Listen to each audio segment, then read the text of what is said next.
ত্রয়োদশ জাতীয় সংসদ নির্বাচন ও গণভোটকে সামনে রেখে প্রবাস ও দেশে নিবন্ধিত ভোটারদের পাঠানো পোস্টাল ব্যালট পেপার দেশে পৌঁছাতে শুরু করেছে।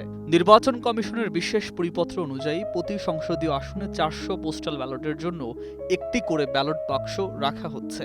এবার 300 আসনে দেশে ও প্রবাসে 15 লাখেরও বেশি ভোটার পোস্টাল ভোটিংয়ে নিবন্ধন করেছেন। ভোটের দিন 12 ফেব্রুয়ারি বিকেল 4:30টার মধ্যে রিটার্নিং কর্মকর্তার কার্যালয়ে পৌঁছানো ব্যালটই গণনায় ধরা হবে। এরপর এলে তা বাতিল বলে গণ্য হবে।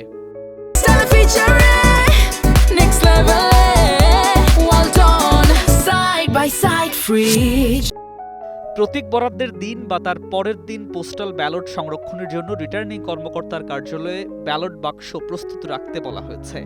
ব্যালট বাক্স লক করার আগে প্রার্থী বা তাদের নির্বাচনী এজেন্টদের লিখিতভাবে আমন্ত্রণ জানানো হবে। নির্ধারিত দিনে সবার সামনে প্রতিটি বাক্সে 4টি করে সিল বা লক লাগানো হবে এবং বাক্স ও সিলের নম্বর উচ্চ স্বরে পড়ে শোনানো হবে।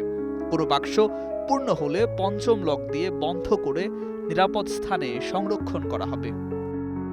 ডাক বিভাগ থেকে প্রাপ্ত পোস্টাল ব্যালট গ্রহণ ও সংরক্ষণের জন্য একজন দায়িত্বপ্রাপ্ত কর্মকর্তা নিয়োগ দেবেন রিটার্নিং কর্মকর্তা।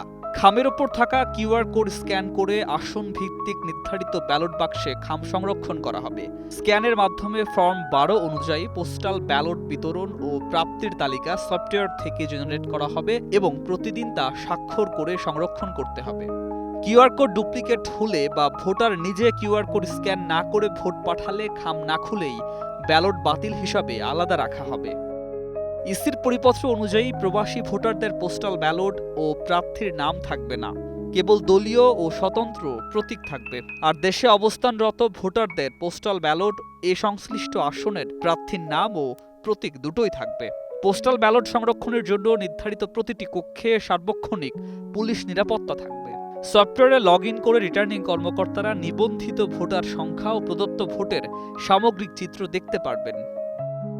ভোটের দিন 12 ফেব্রুয়ারি বিকেল 4:30টার পরপরই প্রিজাইডিং কর্মকর্তা নিজ নিজ আসনের পোস্টাল ব্যালট ভর্তি বাক্স গ্রহণ করে গণনা শুরু করবেন। সংসদ নির্বাচনের ক্ষেত্রে প্রার্থী ভিত্তিক এবং গণভোটের ক্ষেত্রে হ্যানা ভিত্তিতে ভোট গণনা হবে। টিক ছাড়া অন্য প্রতীকে চিহ্ন দিলে বা টিক ক্রস ছাড়া অন্য চিহ্ন দিলে সেই ব্যালট বাতিল বলে গণ্য হবে। News desk, 21 television.